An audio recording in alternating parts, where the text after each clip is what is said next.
Okay, I don't really know how to start this, but I just wanted to spread the message to people on mainland about what's really going on here because the media isn't doing us any good at all.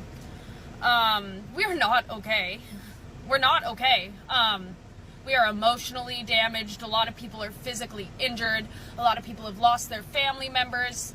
Only 25% of the burn zone has been searched, and there's already been 110 deaths. And it hasn't been the high impact burn zone. Like, we're fucked. There's over 1,300 people without a roof over their head right now, me included. I'm lucky enough to have friends, but all of us are fucked. They're putting us in 30-day like hotel stays in order to find everybody houses, but in a place where it's hard enough to find housing and hard enough to find jobs as it is, now that there's more people looking for jobs and there is less houses available on the island, everybody's fucked. And the thing for me is that there is this grand sense of community here, like nothing like I've ever seen before. The gay pride marches, at Black Lives Matter protests, like I have never seen so many people come together and give up their own beds for people that just lost their house but that's the problem. It's that nobody else is doing anything. Nobody is helping. It's all Kanaka, like people that live are the only ones that are helping at all. And that doesn't go to say that all of the people on mainland are doing anything wrong. It's not your fault, but the government helping it all. And nobody seems to have any idea what's going on over here. This is the biggest natural disaster. It's caused the most deaths in U.S. history. Like, isn't there more fucking going on? Like, I've calmed down. I've talked to so many of my friends on mainland that quite literally have no idea that there's 1,300 people packed in shelters and living out of their cars and having to move onto the streets and that aren't getting assistance and that aren't getting walked through these steps. They have no idea that the death count is so big. They have no idea that the majority of people that have perished are going to be the elderly and the children. They have no idea that our alarm system on this island is the biggest, it's the strongest in the entire nation. I think it might be the strongest in the whole world, but not a single fucking sign off. Why is this not bigger news? Like, our government fucked us, didn't give us any warning. We had to flee our houses. We lost fucking everything. And nobody knows. 1,300 people are displaced right now and hundreds are fucking dead. Why does nobody know? And I'm sorry, I wanted to add one more thing. It's that this isn't like a fast road. There's almost no recovering from this, especially not in a decade, maybe not in two. Who's to say? But our biggest industry over here is tourism. And now that our biggest tourist city burnt down, we are going to lose so many jobs. So many people are going to continue to lose their houses. People are going to have to sell their land to sources that they shouldn't just because nobody's going to be able to afford anything. Like, this isn't a ball game. We're going to be working on this for decades and we're going to need support for decades. And it's pretty obvious that no one is going to stick around and help. Nobody showed up in the first place, really. So, just spread the message. Yeah.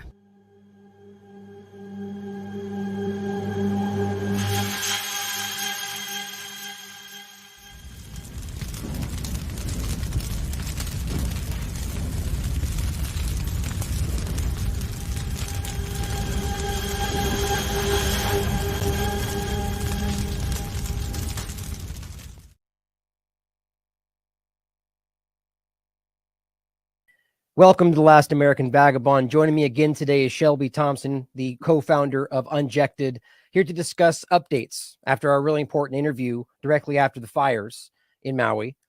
And a lot has transpired since then. A lot of information has come out that's changed the story, that's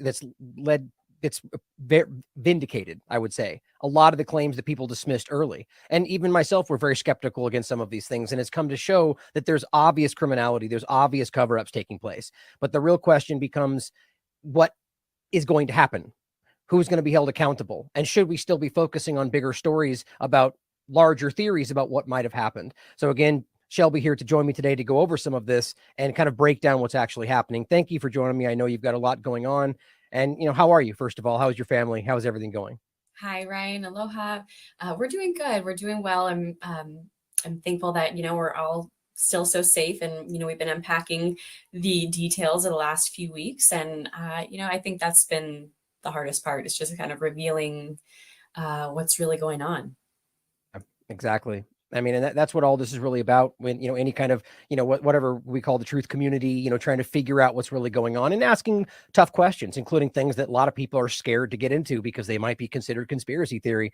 So I wanted to start with you about that video in general. So, there's a lot of this. There's a lot of people sharing, bearing their heart about what's going on. And almost all of it seems to contradict what the government's telling us, which is not very new. But, as always, we should be wondering whether that's, where's the truth in all of that, So again, you being on the ground, your perspective, and a lot of that lined up with what you were saying right in the beginning, right? But so, what did you think about that video? And do you think that that's where we are? And go ahead, give me your thoughts on all that. Yeah, I mean, definitely, you could just feel the emotion through the video. And I was like, sister, I feel that, because what she's saying is true.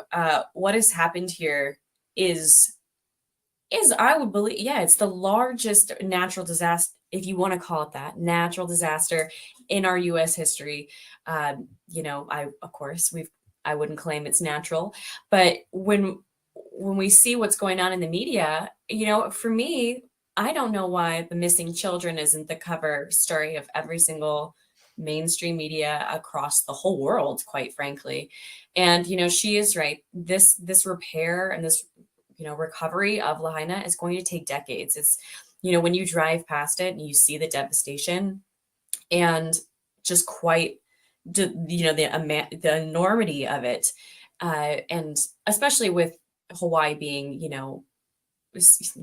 permits and things and whatever they're intending on doing with this land, I would see that it's going to be such a long time coming. And so, with these people that are displaced, we already had a housing crisis. We already had a job crisis here. And I do wonder what will happen to those people. And, she poses a good question, especially with these hotels that are doing the stays.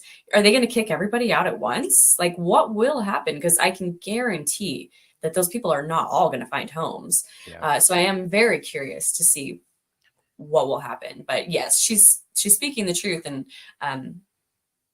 I feel it in my heart. I don't know why maybe we know why it's so quiet. Yeah, right. Well, and what's interesting there is that there's all these peripheral problems that are, whether or not we think this was not a natural disaster, or whether or not we think there's a bigger story or conspiracy around it. And I mean that in the sense of an actual conspiring to hide something from us.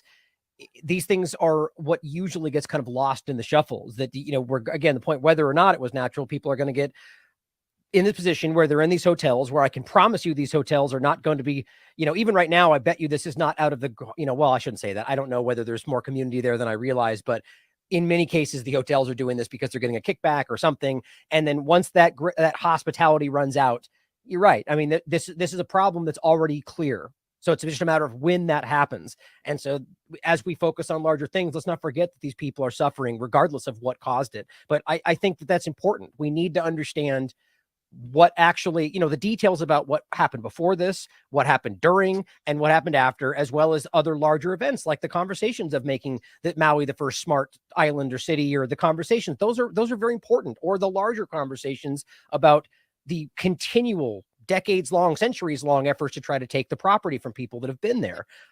Whether these are byproducts or rather peripheral conversations, they became relevant after a natural fire or were leaned into because of it. These are all very fair questions. And I think our original interview with your original interview with TLAV, that's why it resonated with so many people, because very few were willing to point those things out. So here we are today. A lot has happened since, and a lot of more information has come out. So and you mentioned the children, and I don't want to just jump past that. That is one of the most important things I think we need to talk about, because you're right. It's actually pretty staggering, the number of missing children, and why that wouldn't be a big topic with all the other feigned, care for children and all their factors of conversation. But let's start when we will get right to that next. But I'd like to start with what you pointed out. So you don't think it's a natural disaster.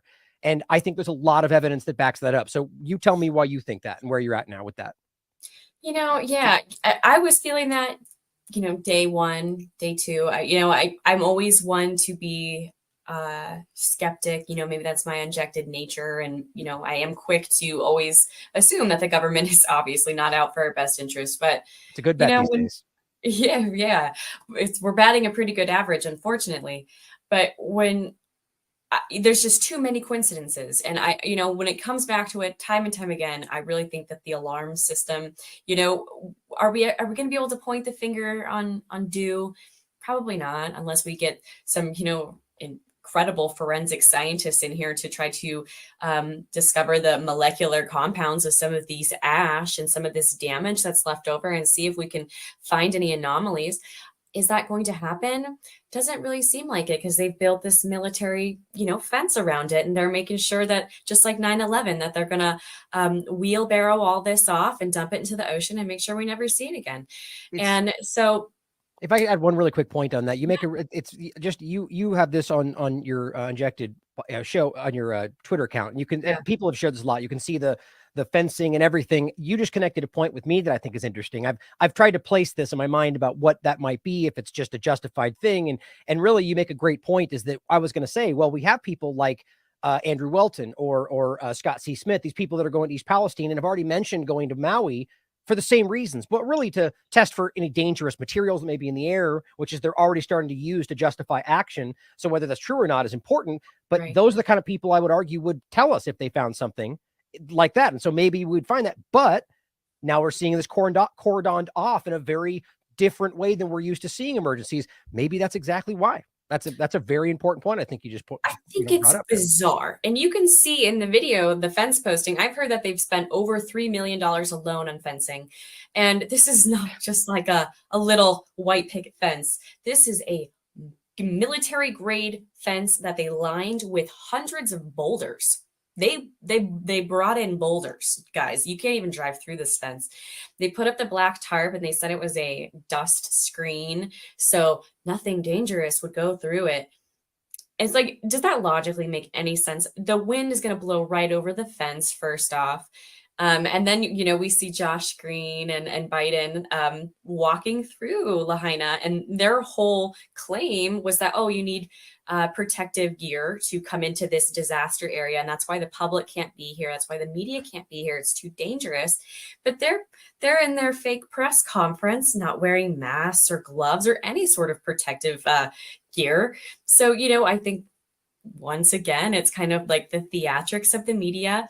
They're telling us one thing, but the reality is I believe that they're covering up a crime scene. And, people are getting arrested, homeowners, for trying to cross that fence and go into see if there's any items left in the ashes of their homes. People are still trying to look for bodies of family members, and they're being arrested for jumping that fence. When in the history of natural disasters have people been fenced off and arrested for going there? And when you see it for your own eyes, and you see the FBI agents parked every 100 yards, even in areas that there is no bodies, there's no burn zone. Why can't we park up here on the bypass and look into Lahaina? Why can't we even go and hold space there? They had to get approval by the FBI and the government to put crosses up. We're not even allowed to do that. It's bizarre. It doesn't matter what. Oh, sorry. Go ahead. Please continue. Oh, yeah. And I was just going to say, when you think about the children, any other disaster, if it was a school shooting, you have every child's name, picture, birthday, and parents by 4 or 5 hours. Why don't we have one photo? Where are the parents?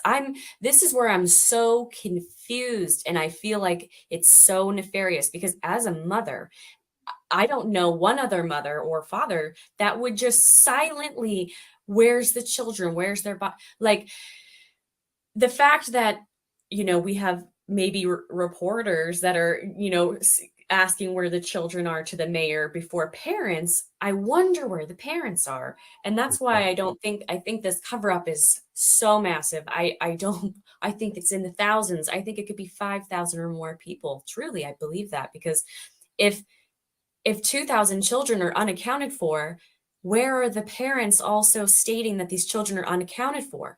They also have to be missing. And I mean, we know that there's an extensive tunnel system. The East Maui irrigation system has hundreds of tunnels under Hawaii, let alone the lava tubes that naturally exist. I mean, there's so many questions to be posed. But why isn't every channel 2,000 children are unaccounted for? That's a 9/11 of children. Right. It's disgusting. I mean, like the idea about the area being blocked off, first of all, whether you think there's liability there for them or not, you're right. There's no way you can pretend that the government somehow has like their liability there. So they're basically saying we need to protect ourselves against liability. So we're not going to allow you to go to your property to look for your dead family members. There's no way that makes sense to anybody anywhere other than people trying to justify their actions. And $3 million, right, that's more than they gave all of the people of Hawaii or of Maui for what happened, $700 a family. That's more. Like that just makes me sick. I'm sure plenty of people have pointed that out. Yeah. I think that's crazy. Well, so what do you actually think they're covering up here, in your opinion? Because I know we're kind of just guessing here about what we think is happening. Because you're right. I mean, none of this makes sense. All the FBI presence, the covering up of the area, the inconsistencies of the information. Like, what is your gut telling you that they're trying to hide? I mean, I'm very deep in the fox den. I'm one to say that, I believe these are satanic globalists. I think this could be a massive child sacrifice, especially considering the date that they did it on, the way that they did it, the place that they did it, being that this is such an energetic place on the planet. I mean, in my heart of hearts, that's what I feel. I feel like this was what they wanted. And, they have to do rituals like this so they can build up energy to do it other places. And they can, they can breed their nefarious actions by starting it off with a bang. And I mean, if 2,000 children are missing, wow, they fucking did it, didn't they? And it's disgusting. And I mean, that's how I feel about it. Whether maybe the cover up will be the land grab. Maybe the cover up is the smart city. Maybe we're actually going to war with China. And, I mean, Hawaii is the closest landmass to Asia. They've already been talking about disassembling the Pearl Harbor base. I've been learning more about that with the military leases that are expiring. So is this their way of making a new military base? You mean the United States?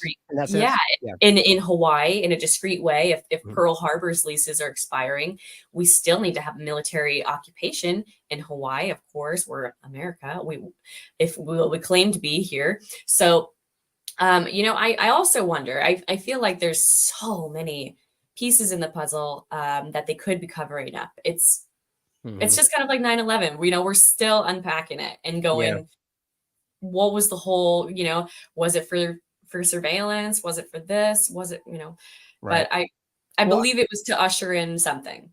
Yeah. Well, I caution people out there that might be pushing back on different theories. Like there's nothing we should be dismissing here. And I would always point out, like, I'm not the one that tends to lean into more of as much as I'm very aware and have researched the reality of that kind of like dark side of the secret societies, which are very real and what these people believe. I tend to kind of just, I put that aside, we see proof or something like that. But let's not forget the point we always make in this is that whether or not you think something like that is real, we can prove that there are people in positions of power that do.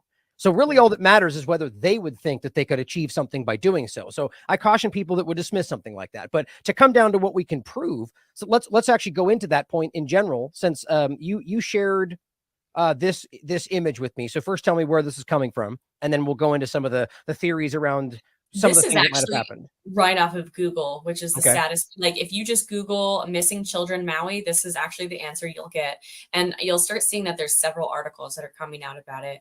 Let me read it for people before we go forwards for the podcast. It says more than 2,000 children from Lahaina public schools still missing after Maui wildfires. Now missing, now doesn't mean confirmed dead, but think about the time frame since this happened. Either they're somewhere else or I mean, God, I hate even talking about this because that's like such a terrible, anyway, in a deeply, sorry, go ahead. Oh, it's just diabolical to even feel like it could happen. I understand. Yeah. I just hate giving the either this or that. It makes me sad to think about that, but in a deeply, concerning development, the Hawaii State Department of Education has reported that 2,025 students remain unaccounted for in the Lahaina public school system following a devastating fire on August 8th. Now, this is why your point about people asking questions, rightly so. Many of them, by the way, asking, how many children are missing and having multiple interviews where they refuse to answer the question. I don't know why people wouldn't think that's one of the most suspicious things in all of this. My point right then, and this was earlier, but now it's clear even more so, but early on, after they had said, I think their number was 85% of like the total area, but the 15 left was kind of like the hardest, the burn zone area, that right at that moment, you already had days past the problem. People were accounted for. How many people are on the island. So it's just it's a mathematical issue. They know what the number was and they don't want to tell anybody. So that really raised a red flag for me for why that, opens that door to what's going on there. Is it just like, okay, let me put out the most logical, plausible idea for those that might push back on other theories.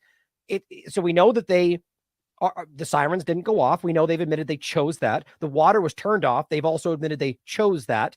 There were barricades and blocks, which we have provable evidence. Now, even the AP came out with an article, a week after we broke that story with you, that they were blocking things and they weren't able to get out. Those people then died, many of them, in that fire. And we know that they closed the school, so children were left in that area. So it's not that hard to imagine the horrible reality that children were left in that zone because of X, Y, and Z, the choices that were made. And then we should ask why those choices were made. And that could be a bigger story. But right there, right, that's enough for me. And that might be why they're afraid to get into it, because they could be legally accountable for allowing these many children to die for whatever reasoning you might want to include there. That's horrifying.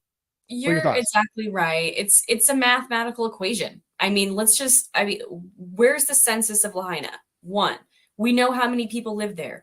We know their addresses. We know how many children they have. From my best knowledge, I believe it was about 3,000 students were enrolled in school. Since this took place on the first day of school, so it's kind of an interesting day as well, too, that it would be a confusing day. So if 2,000 are unaccounted for, it kind of is lining up with this, rumors that I am hearing on the island, which was 600 students did already re-register into new schools. And it was 200 that I think went to homeschooling, and about another 200 to 400 children that left the island. So that would be around 1,200 students that decided, that are accounted for, that are not entering back into the system or in other parts of the system. Just on that point, though, do you think, how do we verify that? Now, I'm not trying to be overly conspiratorial here, but what I want to know, because we should have this available. Where Lahaina, we know every school in that district. Why can't we get their names and photos? And to your point, where are the parents? There would have to be parents that would be screaming about this. Where are the parents? Where are the parents? And that's why I have to say that this death toll it has to be fucking higher, because there should be parents saying, where are my children? I don't get it. And unless I'm just completely fucking wrong and, it's the 300 people they want to make up on their list. I don't believe that. That's why that's why there's a military fence, because they know it. Once they tell people that it's 2,000 children, there could be a civil war. There could be a revolt. They want to do everything they can to stop people and the anger that people are going to have. And they should be angry. You should be fucking furious. If you are a human being on this planet, it doesn't matter where you live. You should want to know what happened to 2,000 children. Right. That is a concern to every human on the planet. And they know that. And that's why they're trying to rip off this Band-Aid slow. That's why they're not answering questions on media. That's why they're hiding their little, faces, because they know that the information is going to reverberate to just, as it should. And so that's why we have to scream about it, because until we get the answer, it's too questionable. I want to hope that they're alive. I do. I hope and pray that these children are alive. But until we see any fucking evidence, I'm sorry, it doesn't look good. It's just insane. And to your point about the, if it was a school shooting, like you said, all the names and faces and histories and what they took to class that day and what they ate for lunch is everywhere. But of course, it's because this isn't politically advantageous for them, right? And so and I would also point out too, again, there's a lot of evidence to suggest that there is a larger reason for this. But let's just, to bring it down to the simplest point, If they know that happened, and they know that even if it was just malfeasance, just clumsy actions that led to this, if people find out they did that, you're right, that is going to be chaos, and it should be, and that's enough. That would be enough right there for people in power to cover that up. But I do think that there's something more to this. So let's, I know we're limited on time here, so let's get into something that I think is really interesting and important. And this is right on Hawaii News Now, right? So this is not some fringe blog or whatever people want to frame it as. This is from August 25th. I'll read through this, jump in at any moment if you have something to say. The scope and severity of what was happening in West Maui on the evening of August 8th wasn't communicated to key leaders at the state level during the first 12 to 15 hours of the wildfire disaster, according to the head of the state's emergency management agency. One key example of that, Major General Keith Hara, HEMA's director, said in an interview with with Hawaii News Now that no one told him that anyone had even died until the morning after the entire place was reduced to ash. He says, quote, "I thought everyone had gotten out safely. Quote, it wasn't until probably the next day I started hearing about fatalities." He goes on to say, or the article goes on to say, the revelation adds to growing questions about government's handling of the wildfire from the earliest moments to the aftermath. The wildfire tore through Lahaina on the afternoon of August 8th, sending scores fleeing into the water and a desperate attempt to escape the flames. And as you know, by the way, even AP has been reporting about people jumping barricades that were meant to keep them in the fire, or however you want to frame that, they were in the way of them leaving the fire. Many people died in cars on the street. Hundreds more barely escaped with their lives. Late on the afternoon of August 8th, Maui AMR ambulance crews say the island's main hospital was getting swamped with burn patients. By nightfall, the entire town was erased. 7 hours, remember, no alarms, no water, by choice. 7 hours after the fire reignited, HHN spoke with Lieutenant Governor Sylvia Luke, who was acting governor that day, along with Hara, to try to confirm reports of people jumping into the water to try to escape. Quote, "There's fire spreading very quickly." The reporter asked, "What is happening now, particularly in Lahaina?" He added, "I just got off the phone with them. Herman Undaya, who's the administrator of the Maui Emergency Management Agency, who said the fire is right there on Front Street, currently from Hawaii National Guard, we're providing 30 personnel to support Hawaii County and 36 personnel to support the Maui County. These are primarily for traffic control and security." So let's just where we are. They knew this was happening. So it was in the works. They were in the discussion, and it gets even crazier. And yet nobody knew until the next day, or people were allowed to stay there. They were turning off water and sirens, because the narrative is sort of like they weren't really sure what was going on. They thought the power line fire had gone out, but yet they somehow managed to miss the huge fire in the distance. Like, so far, what are you thinking? Like, this is crazy to me, because this is admitting that they knew this was going on and speaks to the larger cover up, in my opinion. When I read, when you like, especially, you know, when I read it to myself, it's like, but when you hear someone else read it out loud, it feels even more shocking. And it's like the fact that they even can say this and anyone believes it, you are brainwashed. I don't know. You sound vaccinated, because at this point, I knew about it. Everyone knew. Exactly. My mom came home from Lahaina at 4:30, escaped, and she said thousands of people are going to be dead. The whole town's on fire. We knew at 4:30 in the afternoon on the 8th. Right. And you can see the next line. He says, and in that interview, they gave no indication anyone had been hurt as this was happening.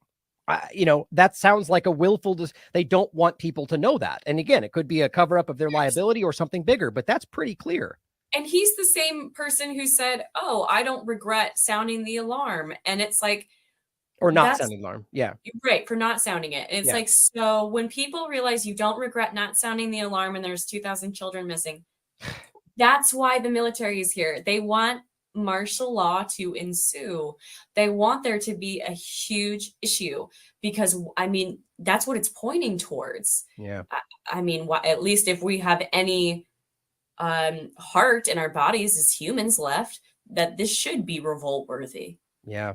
And it gets even crazier when they go to the day before, right? So on August 7th, the day before all of this, Hara said he decided to ready the National Guard resources. You know why? As you know, because of a red flag warning about the hurricane the Hurricane Dora passed south of the state. Red flag warnings are issued when the risk of wildfires spreading rapidly through the dry brush is high. So not only do we now know that they had these warnings, that they were aware of this the day before, didn't turn the water on, didn't turn the alarms on, didn't do anything, in addition to Hawaiian Electric taking no effort the entire year to keep themselves safe from this. It's hard not to feel an organized action here, right?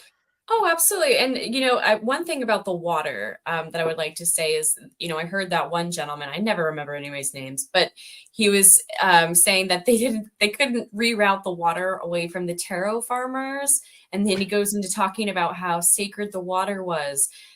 That's just actually a complete lie. Like the private entities are the ones that own the water rights in Maui. And, Typical. it's not these little taro farmers and stuff. Like the water was stolen from them as well. So even to throw the whole, Hawaiians under the bus and say, oh, well, we couldn't get the water because it was going to a taro land. That is so offensive. And, I think that they turned off the water simply because one, they knew that this elderly population, they were going to stay to defend themselves. They were going to turn on the waters. They were Right. going to try to save their home. They want the death toll to be as high as possible. And that's why there wasn't a fucking military ship from Pearl Harbor. They have the water hoses that can shoot ocean water. Mm-hmm. I mean, 1,000 feet. Like they could have been posted up on the shore of Lahaina, dousing the whole thing out within an hour. This meeting that we're talking about the day before was in Waikiki, right? So they were on Oahu and they were talking about the warnings, the risks. So they were well aware the day before. They were aware that morning. They were aware in the middle of it. And the whole time, you're right. It's absolutely inexcusable that they wouldn't have had anything coming from Oahu to help at all. Or the fact that FEMA is lying about being there early, even though they have an office in Oahu and only set up on the 16th, as their own reports show. This is kind of, another unrelated detail, maybe not to do with this, but I think it's in line. Have you heard about the pilot diaries being scrubbed? No, go ahead. Oh, I'll send you the links to it later, but you can go to air traffic control. It's liveatc.com or org. And this is where you get to listen to all of the incoming planes and the pilots when they're documenting their landing. And you can, this is for like everywhere in the country, but you can go to OGG specifically for 8.8. Over 30% of the pilot logs have been scrubbed. So when the pilots were landing in Maui, whatever they were seeing from the air, they were reporting. And it is being erased. That's interesting. And you've confirmed this? I have confirmed this. Yeah. And then also when you talk about the no fly restriction, they put a no fly restriction over West Maui starting August 13th through August 23rd. So a week after the fire, they claimed the reason was to give a safe environment to fight the fire that was already extinguished. So we had a no-fly zone. We have scrubbed pilot diaries. Fuck. It's like, I just feel like it just doesn't get more obvious than that. Of course, the governor and of course the emergency management guy who's never worked management before, emergency management, but beat out 15 other people that were less experienced. Imagine that. Right. They're on Waikiki. That's just like what a Larry Silverstein moment. Well, and what's really alarming is to stand back and look at almost every large thing we're talking about today, whether it's East Palestine and the ongoing cover up of that, or the Ukrainian Nazis that don't exist, or the fact that these injections are safe and effective. All these things are the most obvious. It's a really crazy time, that this is as obvious as it gets, And so again, I know you're probably gonna have to drop out soon, but I'm going to keep going and let me know if you have to leave. But this is an important thing to go forward. So the following day, so this is after the meeting in the 7th, the HEMA director confirms he, along with the department's administrator and executive officer, attended a FEMA conference in Waikiki. Also on hand, this is the day of, the then head of Maui Emergency Management Agency, which he has since resigned. So the guy who resigned in regard to this was the one that didn't turn the alarms off, was in these meetings, aware of all of this. A fall guy. It sounds like it. At 11 a.m. that day, Hara says that they were all part of a coordinating call with other government leaders to discuss multiple wildfires that had sparked the island. So they even had a coordinated call about this. Then at 1 p.m., he says that he left the FEMA meeting in Waikiki. Apparently that then took them until the 16th of August to make it there, to prepare emergency resources, should they need them, from his office in the Department of Defense. He says by the time Maui officials officially asked for assistance, Lahaina was already gone. Nearly everyone who survived that horrific day says they were blindsided in the inferno, right? They didn't get text alerts, despite what they keep saying. Meanwhile, the island's emergency warning sirens never sounded. As we know, over the past 2 weeks, HNN, this website, has sent dozens of media requests asking for answers about basic questions, have gotten no response. I don't know how people don't see what that shows us. Yeah. Crazy. It is. And, they're just sloppy here in Hawaii because they weren't, there's orchestrated events everywhere. We know this. East Palestine, this is just it's disaster capitalism. And so I think one thing they weren't prepared for here is that they're so sloppy. They were not like orchestrated enough for this. And that's why we're seeing through all of these, details and these holes in the story. And none of their things line up because they didn't realize what they were getting themselves into. And hopefully that's their downfall. And, they always put everything out in the open. And I know we didn't get a chance to talk about it yet, but like the blue halo or the FEMA blue roof, like in my opinion, like these operations are just predictive programming because they just want to poke it in your face. They just want to make fun of it, and they want to put it out in the open because that's how they karmically get away with this evil deeds. Because if they say what they're doing, then they can get away with it, and that's why this has been happening for so long. And so I just to leave that with you, I think that they're poking fun at us. I think that they knew all along what they were doing. And now we just need to figure out where the kids are. That's my only concern. Right. And for people, again, the same point, whether, if they believe that's what's ultimately happening, or they need to do that, then that's, it's about what they believe in the end game. And there's a whole discussion about revelation of the method. I'll include an article from Derek about that, which is exactly what you're talking about, so we should be questioning all this stuff. Now, I'm actually going to go ahead and rattle off a few of these points. I don't know. You have to probably break off, I imagine. So I'll keep going. I gotta jump out. No worries. I know you have limited time, but I'll go over some of the data points on the things you were mentioning. And thank you for being here. People are very interested, to keep getting updates from you so people know what's going on. So I'll make sure they see where your account's at, Unjected, and the rest of it. So thanks for joining me again. Thanks so much. And I'll be sure to send you all the info about the scrubbed pilot docs. Yeah, please do. Please do. Yeah, I'll include that as well. So I'll keep going. So thanks for being here. Absolutely. Have a great day. You too. Stay safe. Bye. Aloha. So I'll keep going on a few things that Shelby shared with me. Unfortunately, we knew she had limited time. There was kind of a last minute changes that we had to adapt to. But I will include a few things so you guys can see this and I give you some of the points that Shelby had shared with me offline. So first of all, this is really interesting. So she shared this article with me in regard to what they're going to be doing after the fact, in regard to the dangers of whatever they're claiming is happening because of toxic chemicals or things that might have leached out because of the burn, which always are there, right? We've talked about this anywhere else. It's weird how they don't care about things like that in East Palestine, and they're hiding all of that and acting like there is no problem, but have yet to prove there even is a problem in Maui, but already taking action to stop the dangerous chemicals, including things like dioxins and, whatever things that don't exist elsewhere, right? But this is fascinating. So material to be applied in Maui burn zone to stop contaminated runoff. Which again, have we already found out that there is contamination, or are we just assuming based on the, kind of broad discussion of asbestos and lead, which seems to be literally everywhere in this country? But they say a biodegradable, non-toxic material, which will turn pink, will be applied to stop toxic substances in the burn area from running off into the ocean.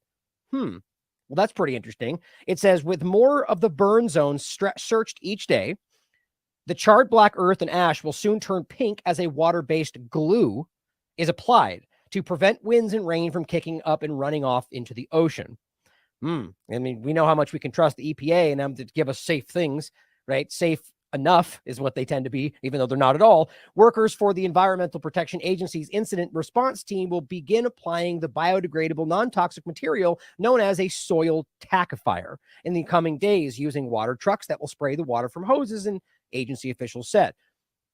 I don't know why anybody at this point would trust a captured agency like the EPA to do anything like this, seeing as how they're still pretending there's nothing happening in East Palestine, or don't care that most of the water in this country is overwhelmingly tainted with lead and other chemicals, dioxins, PFAS, and have been lying to you for 20, 30 years and are pretending like they care today, or 1,000 examples like I continue to point out. As of Friday night, about 78% of the burn zone had been searched, they claim. Now, remember, that's the burn zone, which they were arguing was the 15% of the larger zone they were searching. But it says officials have said a number of toxic substances, including lead, asbestos, and arsenic, have most likely contaminated the burn area after the fire moved through burning in extremely high temperatures. The move was intended to prevent the movement of potentially dangerous contaminants, calling it the utmost precaution. Of course, and this is how they justify everything else. Well, you got mad at us for failing over there, so we're going to go over the top over here, like PG&E turning off your power in the middle of the summer because, well, we want to be safe. Sounds like they're, going, holding, or what's the word for it? I don't know, like you did that, you got them in trouble, so we're going to make you suffer because of it, kind of a thing, my personal opinion. But here's what it says at the end. The EPA says the glue has not been used extensively on other wildfires. Oh, great. So another experiment in a real-time situation. It's environmentally safe, they say, naturally breaking down after about 6 months, or if it's physically disturbed by people walking on it. Great. Has there been examples in the past when the EPA said something was safe and it turned out not to be? Probably more than not. And a material safety data sheet for the brand, Soil Tac, identifies the soil stabilizer as presenting no risk to human health. Well, that's not true. And as being flammable, according to U.S. Hazardous Materials Identified Systems. Flammable, that's great. Typically, flammable things aren't usually safe and healthy for us, but let's look at the actual sheet. I'm willing to argue this is typically why most platforms never include the name of a study, the link to the study, or the name to things like this because they don't want people doing stuff like this. Here is the MSDS, the Material Safety Data Sheet for, specifically, powdered Solitac. Trademark. So the same one. Right. So here we are. This is the overall sheet for the information. So let's go through a couple of points that stand out to me. First of all, for industrial use. So doesn't seem like this is an industrial use, or maybe you could argue so with a large area, but when it's civilian area, I don't know if that applies. But under this, it says not a hazardous substance or mixture. But then it says risk of dust explosion. That was interesting. So yes, the dust is combustible. So we'll get into that as we go through all of this. Yeah, it says may form dust concentrations in the air. Okay, so that seems like a common thing that then can become combustible, which is why usually, as they'll go on to say, you create the conditions where that's not likely. But when it's out in the open and people are walking all over it, well, maybe that might become a problem. Just a thought. But it says U.S. Hazardous Materials Identifying Systems under. So first of all, they're saying not a threat to human health. Okay, well, here it says no special hazard under normal use for personal protection. Under physical hazard, stable, non-reactive, but then literally under health, it then says slight hazard. Health, slight hazard. That's not no risk to health, right? Here's what it says in the article. No risk to human health. Well, it quite literally says a slight hazard to your health. I don't know how these people have jobs if they, we know why, because they're paid to lie in a perfectly specific way. Material does not contain hazardous ingredients, they say, but that doesn't always mean that it's safe. And I understand these are the, OSHA sheets that are usually about generally accepted as safe, which typically means they're not entirely, but benefits outweigh the risks kind of a game. Synthetic vinyl copolymer is 98% of this. I don't know. That does not seem like a water-based anything to me, quite frankly. That's not. Synthetic, these are vinyl polymer things. These are potential other risks in the context of what we talked about, dioxins and so on. But it says eye contact. If irritation or redness develops, flush the eyes. Well, that's pretty common with pretty much most of these things. Skin contact, this is no treatment necessary under normal conditions. Wash affected area with mild soap and water. So there's minor irritation, but inhalation.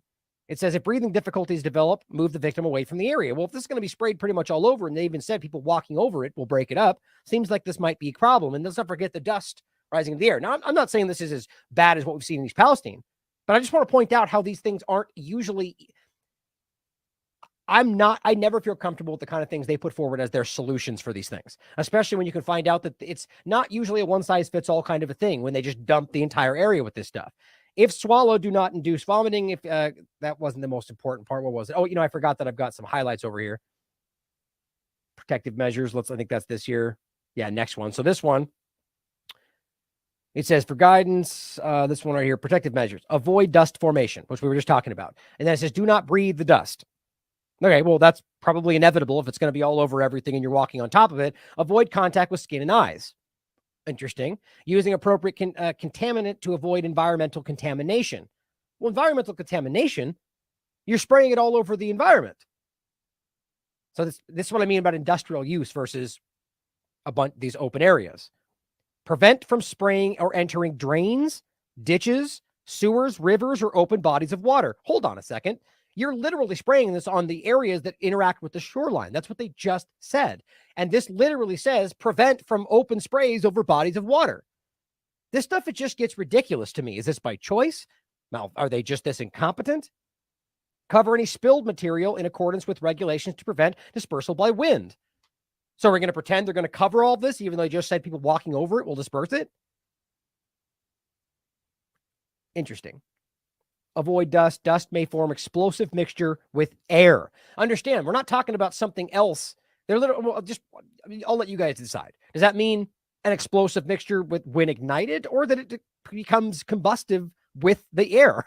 I don't know, but that seems, either way, it's dangerous in some sense here. Remove dust regularly. So are they going to be there for the next however long this takes, removing the dust from the air? Maybe there's a reason they need to be present the whole time, or who knows, like the justification. Observe precautionary measures against dust explosion. Avoid dust formation. Increased risk of slipping if substance becomes contact with water. Well, it's a small risk, but still present. But then it goes into some other interesting things in regard to the general numbers. I think these will become relevant if we start to see problems, just to understand the different measurements that become potentially dangerous.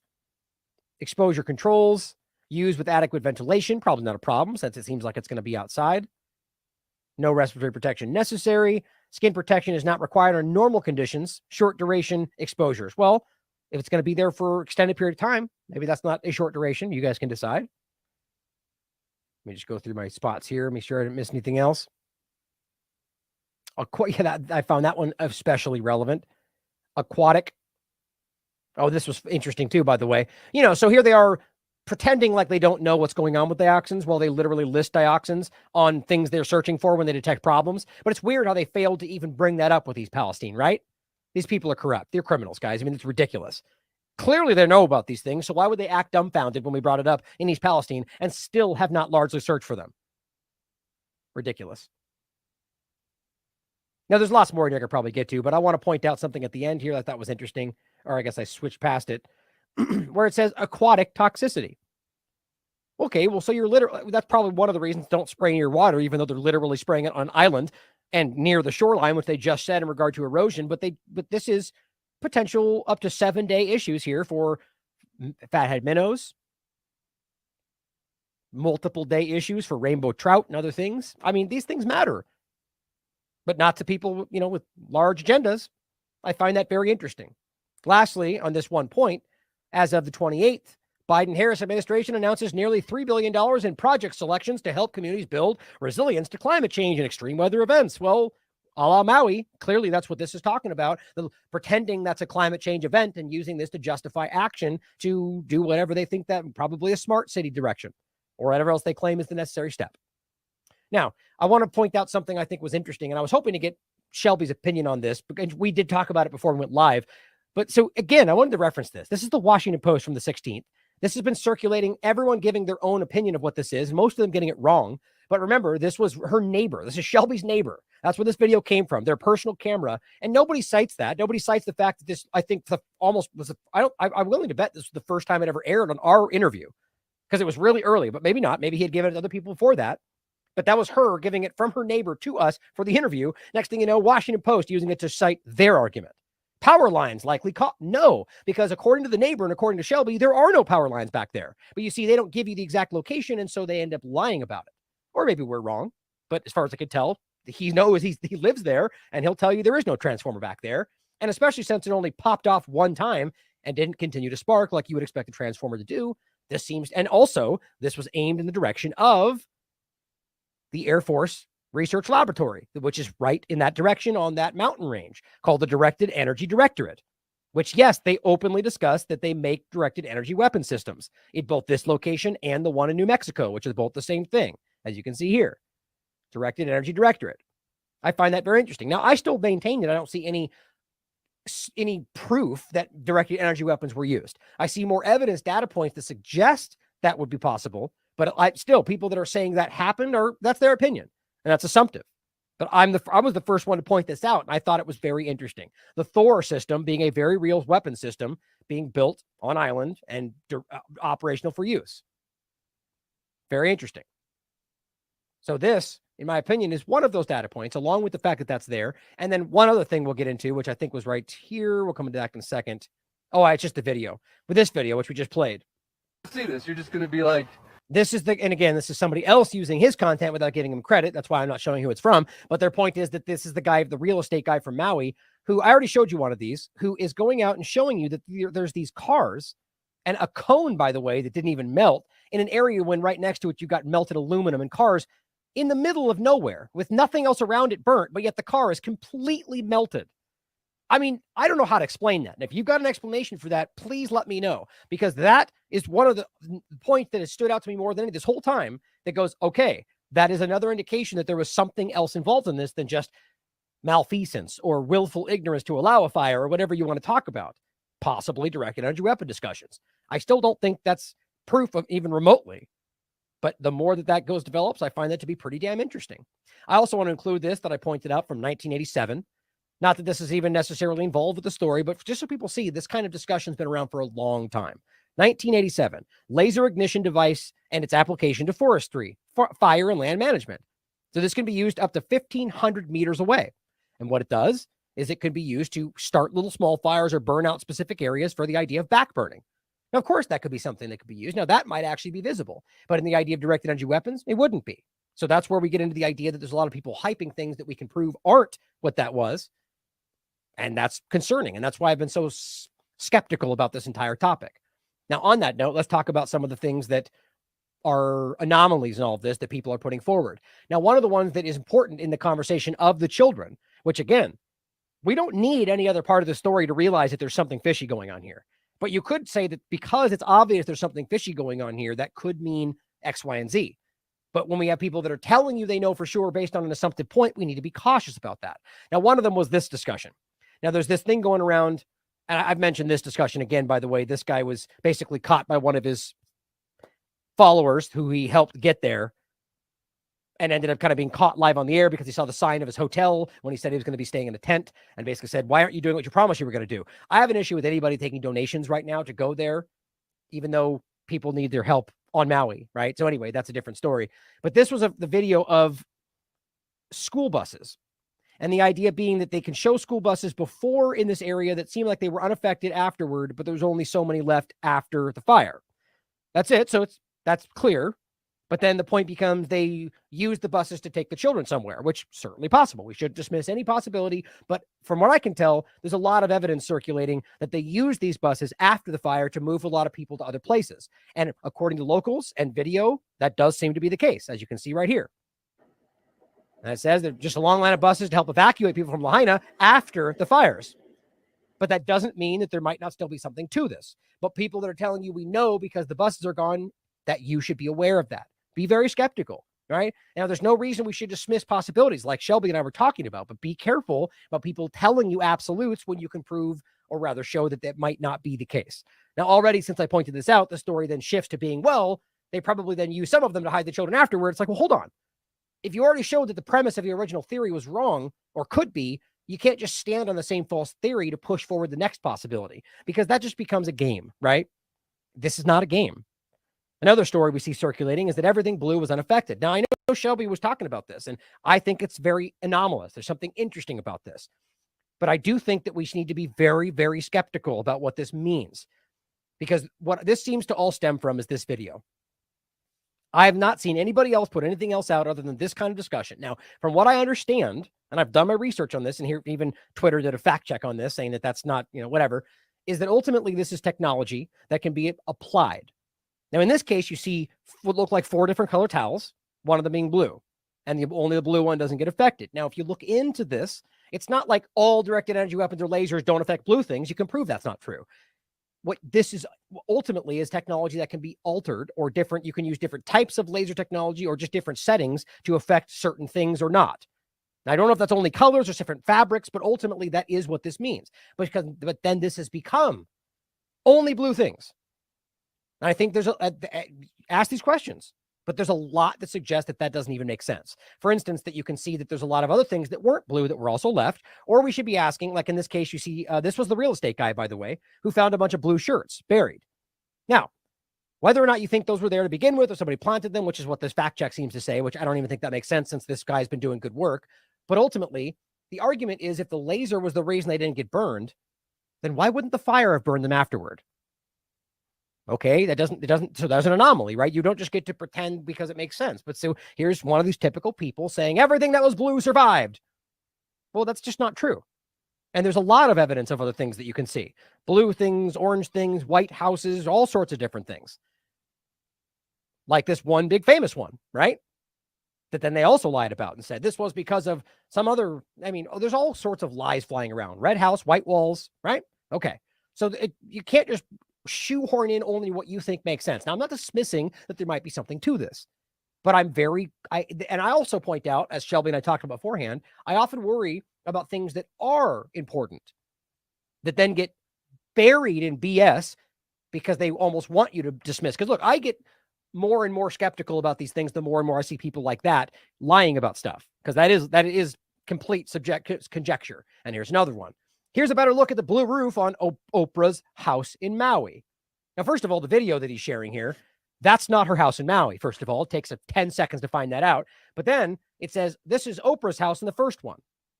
So just the first photo, but then goes on to show a bunch of other random blue roofed houses for no reason. This is ridiculous. Now, again, you decide if there's something more to this. But let's be clear. Even again, Twitter, Oprah's Maui house does not have a blue roof, because it doesn't, by the way. I've never even clicked that link, by the way, so I don't know what that shows. I didn't just go off Twitter's fact check. I did my own due diligence. And first of all, found out that what they were showing in this video has also been altered. So first of all, not only is that not Oprah's personal house in Maui, in Maui, I'll show you what that one looks like. But they also quite literally altered the color to make it look more blue. Look at how stupid that is. This is just normal roofing. This is what they change it to make it look slightly blue, because these people are dishonest. Anybody doing this is not somebody to be trusted. Now here is that house that they're showing, by the way. Slightly different angle, but it is the same house. You can see the statue and the person. It's all the same. And this is their Montecito, California house, which is easy to prove. It's not just this article. You can look it up for yourself. This is Oprah's house, but it's in Montecito, and it is not a blue roof. Here is what her Maui house looks like, and you can easily look this up. No, also not a blue roof. But you see, that doesn't matter to people that don't care about the truth, that only want to shoot these things out and get a lot of people that follow them saying the same things because they also seem to not care, or they've chosen to trust a person that's not honest. Very concerning to me. Now, here's another point of people saying, oh, but I guess it was white and blue things. Okay, so there's not even consistency in the general point. And then they overlap it with the fact that there are UN people with blue helmets, which have always been there. Or, as Shelby rightly points out, the larger point about the program they have about covering all these roofs with blue things that has been going on for a decade. And it's almost always after hurricanes because of people's roofs have been collapsed. Now, look, if you think that that's because of something else, let's talk about it. Show me some evidence, not conjecture and some assumptive points that make things add up and being buried in absolute dishonest lies that we can prove aren't true, right? I think that's super important to all of this, because look, guys, what Shelby's talking about is important. We can prove that there is something going wrong here, that they chose to keep the water off, chose to keep the alarms off, blocked people in, lying about who is missing. And we find out that they knew about this beforehand. They had meetings while it was happening. There was nothing from FEMA. They showed up. And then that was this point, as we can show you. They're staying in $1,000 a night in luxury hotels while he offers $700 a family. And yet FEMA, who claims that they were there immediately and has an office in Oahu, shows up and sets the first place up on August 16th, according to their own website. Everything about this screams that something is wrong, guys. We do not need to lie to make this work. So I think it's important. We need to be on this story, continue to follow what Shelby's talking about, because they're continuing to break this stuff down. And she's not afraid to ask questions about things, whether or not you think that we need to be able to hypothesize about what might be going on. We should not be dismissing anything, but we should also not be buying into things without evidence to back it up. As you guys well know, that's why you're here at this platform. That's why you watch people like Shelby and myself and others out there that are making sure that we remain objective in the face of terrible tragedies that are being used against us by every side, independent media, both sides of the false paradigm, and just people out there just to get what they want from it. So I'm going to continue to follow up on what's going on with I actually did play it. Excuse me, the video about the cars. I was going to say that I'm going to follow up on the children and the information that she sent about the airplanes erasing their records and not wanting. I mean, all of this adds up to something pretty damn fishy, guys. Let's be careful that we do not miss the forest for the trees. Ask these hard questions. Look for the bigger possible conspiracy, but let's make sure people go to jail for what they're obviously doing right now. Because my God, 2,000 children, the fact that no one's talking about that in the corporate media, that is one of the biggest red flags I've ever seen, right? The silence is deafening, as they say. So thank you for being here. Make sure you check out Shelby's work and keep asking questions, guys. I love you all. As always, question everything. Come to your own conclusions. Stay vigilant.